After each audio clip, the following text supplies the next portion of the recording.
2014 के लोकसभा चुनाव में इस बार जो त्रिकोणीय मुकाबले महाराष्ट्र में होंगे उसके लिए काफी हद तक एमएनएस रिस्पॉन्सिबल रहेगी, महाराष्ट्र नवनिर्माण सेना रिस्पॉन्सिबल रहेगी।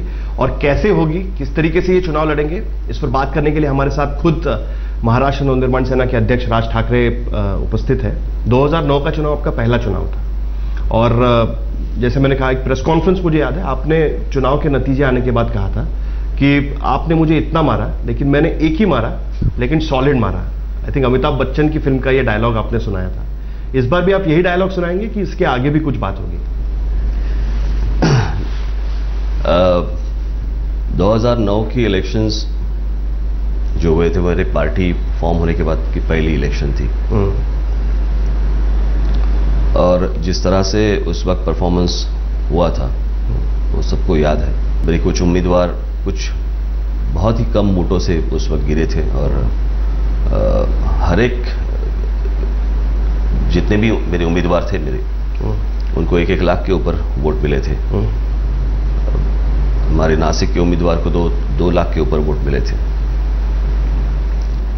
इस बार मेरी कोशिश रहेगी कि ये जो उम्मीदवार हैं वो सांसद बने और लोकसभा में जाए।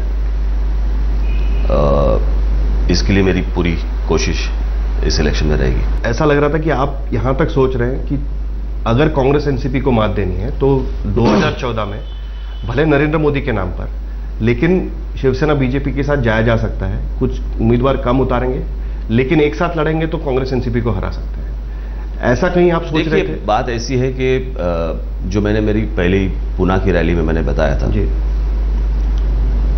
कि 7-8 महीने पहले जब नितिन गडकरी जी मेरे घर पे आए थे और उन्होंने ये प्रस्ताव रखा था कि हमको साथ में आके इलेक्शन लड़नी चाहिए, तो मैंने उनको पूछा कि लेकिन ठीक है, अगर आपको लगता है वो ठीक है, लेकिन किस तरह से, कैसे? तो उन्होंने कहा था कि मैं पूछ के आपको बता दूंगा। उसमें 6-7 महीने निकल गए आगे। फिर गोपीनाथ मुंडे जी, तब मोदी के नाम की घोषणा नहीं हुई थी उस वक्त, याद नहीं अभी मुझे जी, लेकिन मोदी जी प्रधानमंत्री बनने चाहिए इसकी पहली घोषणा तो मैंने की थी और वो भी गुजरात में की थी। जब 2011 में मैं जब गुजरात के टूर पे गया था, तब जब मैं कुछ 12 दिन वहां पे था जी, जब मैं मुंबई वापस आ रहा था तब वहां पे एक प्रेस कॉन्फ्रेंस हुई थी और उस प्रेस कॉन्फ्रेंस में मैंने कहा था कि नरेंद्र मोदी प्रधानमंत्री बनने चाहिए। अगर देखा जाए तो उस वक्त कोई माहौल भी नहीं था। इस बार क्या मुद्दे रहेंगे आपके, क्योंकि सारा जो चुनाव प्रचार है वो मोदी के इर्द गिर्द घूम रहा है। आप भी अपने रैलीज में नहीं, देखिए बात यह है कि एक प्रधानमंत्री बनने तक मोदी जी की बात रहेगी। मोदी जी जब प्रधानमंत्री बनेंगे तो फिर हर एक स्टेट की बात आ जाएगी। और जब मेरा जो मुद्दा था जो 2009 में था वो आज भी है। महाराष्ट्र की जितने भी प्रॉब्लम्स है, जैसे कि एक मैं फॉर एग्जांपल देता हूं मैं कि जिस तरह से मैं बोल रहा था या बोल रहा हूं कि बाहरी स्टेट से जितने भी लोग महाराष्ट्र में आ रहे हैं, अगर देखा जाए तो ये माइग्रेशन जो है ये सबसे ज्यादा देश में महाराष्ट्र में हो रहा है। परप्रांतियों के मुद्दे, परप्रांतियों का मुद्दा। ठीक, तो मुझे लगता है कि महाराष्ट्र की जनता है, ये बाहर से भी जितने लोग आ रहे हैं उनको भी महाराष्ट्र झेल रहा है और उसके बावजूद महाराष्ट्र को जितना केंद्र से सहायता मिलनी चाहिए उतनी सहायता केंद्र से नहीं मिल रही है। जितने पैसे मिलने चाहिए उतने नहीं मिल रहे हैं। ठीक, महाराष्ट्र के अगर आप मुंबई, पुणे, ठाणा, नासिक, नागपुर, ऐसी बहुत सारी सिटीज हैं जहां पे ये जो बड़े शहर है, तो अगर उनकी हालत देखी जाए तो हर जगह पे अगर आप देखें जाए तो लोग आ रहे हैं, रोज आ रहे हैं। शहरों के ऊपर एक दबाव बढ़ रहा है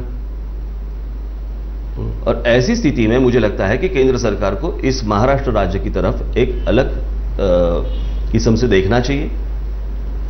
और मेरी इच्छा रहेगी कि मोदी जी अगर प्रधानमंत्री बनते हैं तो उनका सबसे ज्यादा वक्त महाराष्ट्र को तो मदद मिले ही मिले, महाराष्ट्र के प्रॉब्लम समझ में चाहिए उनको, वो समझ ले, लेकिन उनका सबसे ज्यादा वक्त मुझे लगता है कि उत्तर प्रदेश और बिहार में ज्यादा जाना चाहिए।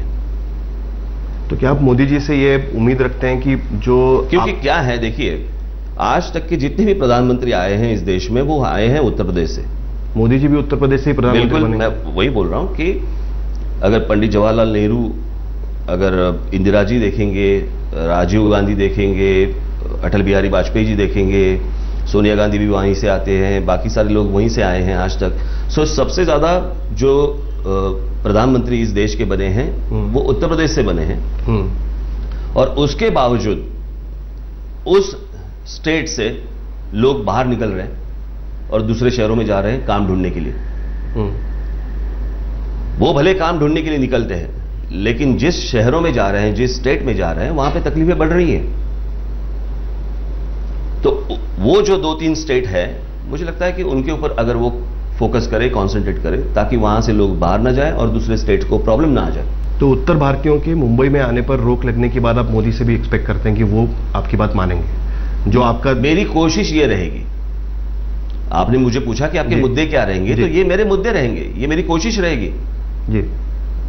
क्या शायद यही क्योंकि ये भाषावार प्रांत रचना होने के बाद हर एक स्टेट को उस भाषा के हिसाब से उनको एक जगह मिली है। तो उसका मान, जैसे नरेंद्र मोदी खुद बोलते हैं कि गुजरात अभिमान या गुजरात स्वाभिमान, तो वैसे महाराष्ट्र का भी स्वाभिमान है, महाराष्ट्र का भी अभिमान है। लेकिन फर्क यह होता है कि नरेंद्र मोदी, जैसे हमने देखा कि गुजरात में भी काफी उत्तर भारत से लोग आके वहां पर काम कर रहे हैं, नरेंद्र मोदी उनके खिलाफ कुछ भाषा का इस्तेमाल आज शुरुआत हुई है, आगे देखते हैं, वो तकलीफें ना आ जाए उनको गुजरात में। मुझे लगता है कि इसके लिए अभी से अगर वो 2-3 स्टेट के ऊपर वो काम करे, जिस तरह से गुजरात के ऊपर काम किया है, वैसे वो उस स्टेट के ऊपर भी काम कर ले। लेकिन क्योंकि महाराष्ट्र बड़ा होने के लिए सक्षम है। महाराष्ट्र को जो जिस तरह से जो बाकी स्टेट में जो मदद जाती है, उसी तरह से अगर वो भी महाराष्ट्र को मिले तो महाराष्ट्र एक बेहतर स्टेट बनेगा, जो है ही आज। अगर आज देखा जाए तो महाराष्ट्र नंबर 1 पे ही है, लेकिन वो जिस तरह से माहौल गुजरात से आगे है महाराष्ट्र, बिल्कुल, आप मानते हैं? बिल्कुल। आप मानते हैं कि गुजरात से? बिल्कुल, ये मैं आज नहीं मान रहा हूं, मैंने गुजरात में भी जाके कहा था, अगर आपको याद होगा तो आप गुजरात में थे। लेकिन क्योंकि आजकल तो काफी गुजरात के ये नरेंद्र मोदी खुद कह रहे हैं हो रहा है ऐसे कि महाराष्ट्र स्टैंड स्टिल मोड पे आ गया है, ये मुख्यमंत्री और ये जो चल रहा है इनका, इसके हिसाब से। और बहुत सारी इंडस्ट्रीज आज महाराष्ट्र उनका फेवरेट होते हुए भी बाहर जाने की कोशिश कर रहा है, और बाहर जा रहे हैं तो गुजरात में जा रहे हैं या तो कर्नाटक में जा रहे हैं। मुझे लगता है कि ये स्थिति ठीक नहीं है। आप हम एक बार फिर वो जो आपने मुद्दा अभी छेड़ा था उस पर हम बात करेंगे। क्या यही कारण है, आपको लगता है, कि बीजेपी के नेता अचानक ये कहना शुरू कर दिया उन्होंने कि हमको एमएनएस का साथ नहीं चाहिए, हमको राज ठाकरे का साथ नहीं चाहिए? उनको लगता है कि उत्तर प्रदेश और बिहार में, क्योंकि आंकड़े कह रहे हैं आजकल कि उत्तर प्रदेश और बिहार में बीजेपी का प्रदर्शन काफी अच्छा होगा, आपको साथ में लेना है या आपकी वाहवाही करना, यानी वहां पर नुकसान? मुझे लगता है कि साहिल, आप गलत आदमी को सवाल पूछ रहे हैं। ये आपको ये लगता है? मुझे लगता है कि ये भाजपा के नेताओं को आपको सवाल पूछना चाहिए कि उनको क्या लगता है। उनको क्या लगता है इसका जवाब मैं नहीं दे सकता। नहीं, लेकिन ये ऐसा दिख रहा है कि इसकी वजह से अचानक उनकी भाषा बदल गई है। आप कह रहे थे कि 2 महीने पहले तक आपसे मिलकर बात कर रहे थे कि हमको साथ में आना चाहिए। मुझे नहीं मालूम, मुझे लगता है कि जब आपको उनके नेता मिलेंगे तो उनको ये सवाल पूछिए, ताकि मुझे भी समझ में आए कि उनके मन में क्या है। नहीं, सवाल पूछने का कारण यह है कि अगर मोदी प्रधानमंत्री बनते हैं तो सबसे ज्यादा उसमें जो हिस्सा होगा वो उत्तर प्रदेश और बिहार के सांसदों का होगा। वही ऐसी सूरत में मोदी से साहिल, आप उनको पूछिए ये सवाल।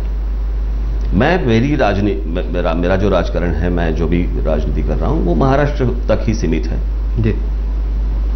और मुझे महाराष्ट्र के जो प्रॉब्लम्स है वो रखने के लिए मैं ये इलेक्शन लड़ रहा हूं दिल्ली में। मोदी को सपोर्ट करने के लिए नहीं लड़? ऑफ कोर्स मोदी को सपोर्ट। देखिए, चुनाव आप अपने मुद्दों पर लड़ रहे हैं। मेरे मुद्दे हैं, मुझे लगता है कि मोदी जी ये समझ सकते हैं मेरे मुद्दे क्या हैं। जी, उम्मीद है आपको? बिल्कुल जी, बिल्कुल। तो इसके लिए मैं ये सारा चुनाव मैं लड़ रहा हूं, बाकी मुझे क्या इंटरेस्ट है। बीजेपी ने शिकायत की है इलेक्शन कमीशन को कि कुछ पार्टियां हमारा नाम लेके चुनाव लड़ रही है, मोदी जी का नाम लेके चुनाव लड़ रही है, और उनको मेरा एक भी भाषण दिखाई है जिसमें मैंने ये कहा है कि नरेंद्र मोदी के लिए मुझे वोट दो या कुछ भी। इस तरह से कोई भी एक मुझे स्टेटमेंट निकाल के दिखाइए। उन्होंने कुछ पर्चे दिए थे कि जिसमें आपके कैंडिडेट चुनाव प्रचार करते समय जाके बताते हैं कि हमको वोट देंगे तो हम नरेंद्र मोदी जी को सपोर्ट देखिए, करेंगे। इसका तो फिर है कौन, वो तो बताइए ना।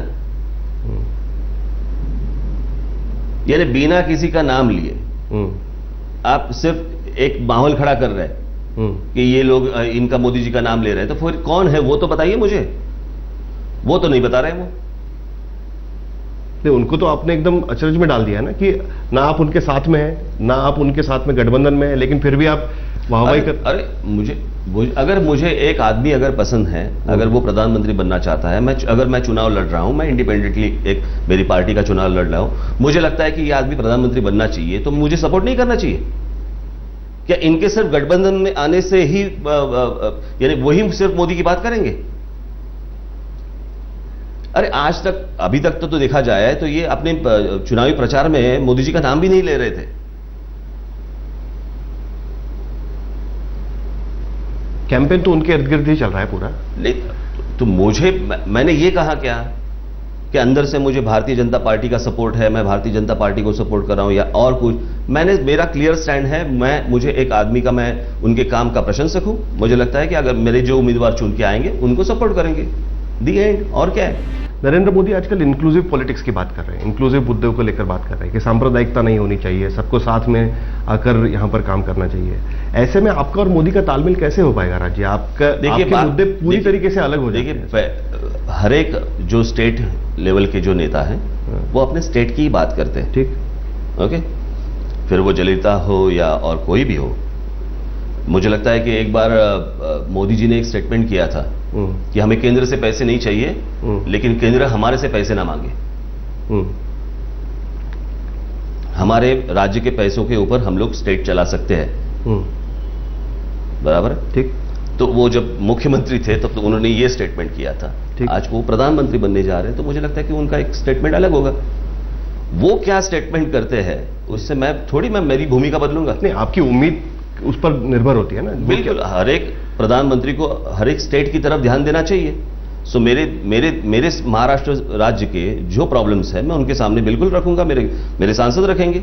मतलब उत्तर भारतीयों के खिलाफ आपका एजेंडा, मराठी अस्मिता का आपका एजेंडा वो वैसे ही बरकरार रहेगा? बिल्कुल, भले नरेंद्र मोदी। देखिए, बात उत्तर भारतीयों की नहीं है सिर्फ। मैंने आपको बताया भी था कि मुंशी प्रेमचंद या हरिवंश राय बच्चन अगर आते हैं तो मैं राज ठाकरे रेड कारपेट डालने के लिए तैयार है। लेकिन वहां से आजमगढ़ और प्रतापगढ़ और वहां से कहीं भी से अगर यहां पे लोग गुंडे आ जाएंगे और माहौल खराब करेंगे महाराष्ट्र का, तो मैं बिल्कुल उनके खिलाफ हूं। कहीं भी आके आप रहेंगे, कहीं भी इलीगली कुछ भी करेंगे, खिलाफ हूं यानी आपकी जो पहली भूमिका थी तोड़फोड़ की वैसे की वैसी रहेगी? बिल्कुल। अगर वो यहां पे आके नाटक करेंगे तो थोड़ी हम लोग सह लेंगे। लेकिन इसी मुद्दे की वजह से आप आज अलग थलग पड़ रहे हैं। इसी मुद्दे मुझे कुछ फर्क नहीं पड़ता, अलग थलग पड़े क्या है? अकेला चलना पड़ रहा है, अकेला तो साथ में लेने के लिए। मैंने पार्टी निकालते वक्त पूछा था क्या कि आगे कौन मेरे साथ आएगा? शुरुआत में मेरी जो भूमिका थी वो आज भी मेरी भूमिका है, एकला चलो रे।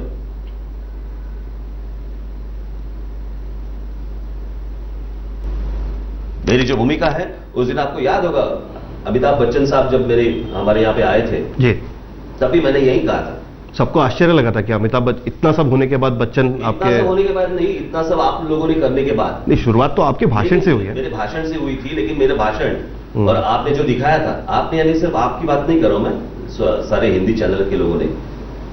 सो मेरा मुद्दा क्या था कि ये जो जितने भी बड़े लोग हैं, अमिताभ बच्चन हो, लता मंगेशकर हो, सचिन तेंदुलकर हो, ये इस देश के एम्बेसडर्स हैं। इनको किसी स्टेट का एम्बेसडर बनने की जरूरत नहीं है। अमित जी जब आपके कार्यक्रम में आए थे आपने कहा था कि जो कुछ हुआ वो गंगा में मिला देते हैं, जो हो गया वो हो गया। जो हो गया यानी कि जो आप लोगों ने किया था वो, मैंने कुछ बोला ही नहीं था। अगर मेरे पास मैंने किए हुए हर एक स्टेटमेंट मौजूद है। आपने रैली में ये बोला था कि वो उत्तर प्रदेश के ब्रांड एम्बेसडर। बिल्कुल। वो कहते हैं, उनकी एडवर्टाइजमेंट निकली थी अमिताभ जी की, उन्होंने उसमें कहा था कि यूपी में है दम क्योंकि यहां पर है गुनहगारी कम। बिल्कुल, ये उनके आपने उसका काफी मजाक उड़ाया। काफी मैंने मजाक नहीं उड़ाया, मैंने कहा था कि उत्तर प्रदेश में है इतना दम क्योंकि वहां पे है गुनहगारी कम। क्योंकि मैं बोला करेक्ट है, क्योंकि सारे गुनहगार यहां पे आ गए महाराष्ट्र में। आप बड़े चालाक पॉलिटिशियन हैं, आप इस तरीके के अरे statement चालाक की करते क्या हैं। बात है? एक मिनट, इसमें चालाक की क्या बात है मुझे बताइए। मतलब आपने जब वो गुजरात के ब्रांड एम्बेसडर बने तब आपने कभी उन पर कुछ कहा नहीं? अरे मैंने उस वक्त भी कहा ना, जिस दिन वो आए थे, आपको किसी स्टेट का एम्बेसडर बनने की जरूरत नहीं है। फिर भले गुजरात हो, यूपी हो, गुजरात हो, महाराष्ट्र की भी नहीं। अमिताभ बच्चन, लता मंगेशकर, सचिन तेंदुलकर ये देश के एम्बेसडर्स हैं। आपने जो कहा था कि इस पे आपने कहा, जो मैंने अभी कहा कि जो हुआ वो गंगा में मिला दीजिए, यानी जो हो गया वो भूल जाइए। क्या यही बात हमको महाराष्ट्र की राजनीति में देखने मिलेगी? क्या उसके बारे में आपने अभी कभी कुछ सोचेंगे उसके बारे में? मुझे लगता है अभी लोकसभा है तो लोकसभा की बात करें। नहीं, क्योंकि लोकसभा के बाद 6 महीने में विधानसभा के चुनाव है राजीव। 6 महीने तो दो, आपको जितनी जल्दी है उतनी मुझे नहीं है। चलिए राजीव, आपने काफी हद तक हमसे खुलकर बात की और उम्मीद है कि आप जो आपकी उम्मीदें हैं नरेंद्र मोदी से, अभी पता चल जाएगा कि नरेंद्र मोदी सचमुच में वो उम्मीद पूरी करते हैं या नहीं करते। हमसे बात करने के लिए बहुत बहुत शुक्रिया। धन्यवाद।